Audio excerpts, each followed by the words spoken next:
हामीले गुगलमा त हेर्ने हो भने 2A स्विच को सर्किट डायग्राम त पाउनेछौँ, तर यो कसरी चल्छ र काम कसरी गर्छ भन्ने कुरो आज म तपाईँलाई सिकाउने छु।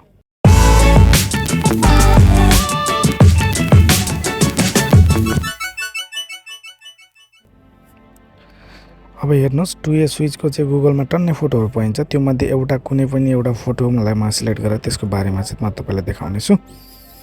यहाँ हेर्ने भने 2A स्विचमा चाहिँ YAL1 YAL2 अनि कमन भन्ने चिज चाहिँ राखिएको छ। YAL1 भनेको एउटा पोइन्ट भयो, YAL2 भनेको एउटा पोइन्ट भयो, अनि कमन भनेको वायर भयो। त्यो चाहिँ हरेक स्विचमा रहन्छ। यहाँ हेर्न सक्नुहुन्छ यो खालको मोडलमा पनि रहेको छ। यो खालको मोडलमा नि YAL1 YAL2 र कमन रहेको छ। र यो खालको मोडलमा बिचको कमन हो र साइडको YAL1 YAL2 हो। अब हेर जाउँ YAL1 YAL2 र कमनको कनेक्सनलाई चाहिँ पाइपिङ कसरी गर्न सकिन्छ। पाइपिङको बारेमा पनि हामी थाहा पाऊँ, किनकि पाइपिङ बिना वायरिङ कम्प्लिट हुँदैन। त्यस कारणले हामी यहाँ हेर्न सक्छौँ पाइपिङ कसरी हुन्छ भन्ने कुरो। YAL1 YAL2लाई चाहिँ हामी दुईटा कमन वायरलाई चाहिँ एउटा पाइपमा राख्न सक्छौँ, आउटपुटलाई अर्को पाइपमा र न्युट्रललाई अथवा जुन मेन आएको हुन्छ त्यसलाई अर्को पाइपमा राख्न सक्छौँ। यसरी गर्न सकिन्छ। धेरैजसो कुराहरू चाहिँ ड्रइङको हिसाबले, ठाउँको हिसाबले र रुम हो कि अथवा फ्लाइट हो अथवा स्टार केस हो त्यसको हिसाबले चाहिँ चेन्ज हुनसक्छ है त। अब यसलाई चाहिँ कस्तो कन्डिसनमा युज गर्न सकिन्छ ड्रइङद्वारा हेरौँ। अब यहाँ मैले एउटा रुम बनाएको छु। त्यो बेडरुम हो। बेडरुममा चाहिँ एउटा म ढोका बनाउने छु।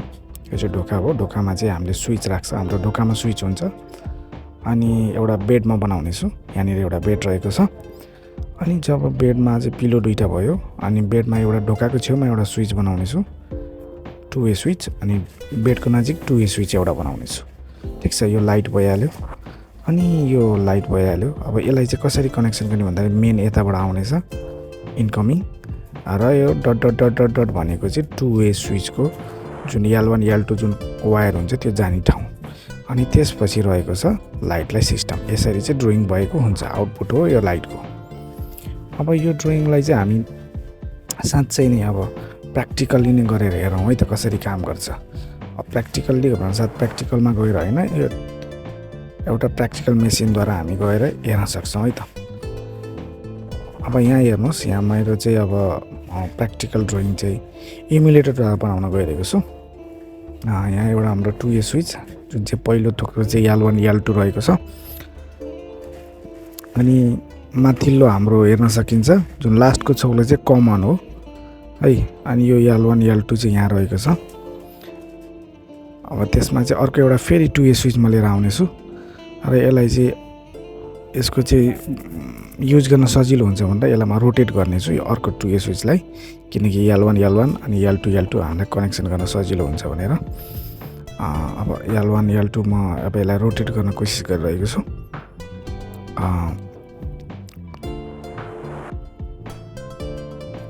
अब यो रोटेट भएपछि चाहिँ अब यसलाई अलिकति लम्ब्याउँ, अलिकति लामो बनाऊ, अलि बुझ्न सजिलो हुन्छ भनेर। अनि YAL1 को YAL1 मा कनेक्सन र YAL2 को YAL2 मा कनेक्सन गरिदिनेछु।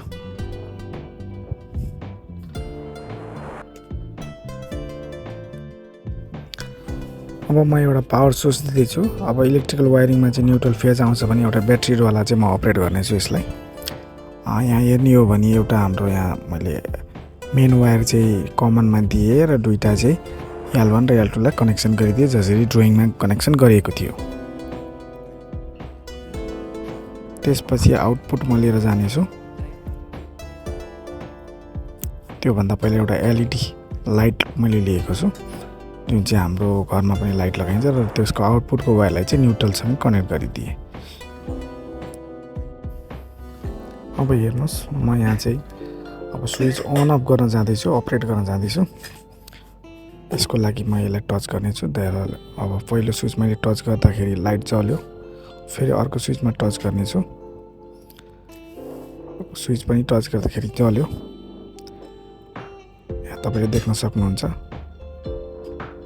अब यसपछि म फेरि अब अर्को स्विच अन अफ गरेँ, अफ भयो, फेरि अन गरेँ, अन भयो, फेरि अफ गरेँ, अफ भयो, फेरि अन गरेँ, अन भयो, फेरि off, on off, on off. एकै स्विचलाई मैले गरिरहेँ, देख्नुभयो। त्यसपछि अर्को स्विचबाट म अन गरेँ। यसरी चाहिँ 2A स्विचले काम गर्नेछ। यदि तपाईलाई यो भिडियो राम्रो लाग्यो भने भिडियोलाई लाइक कमेन्ट एन्ड शेयर गर्न नबिर्सनु होला र हाम्रो च्यानललाई सब्स्क्राइब गर्न नबिर्सनु होला।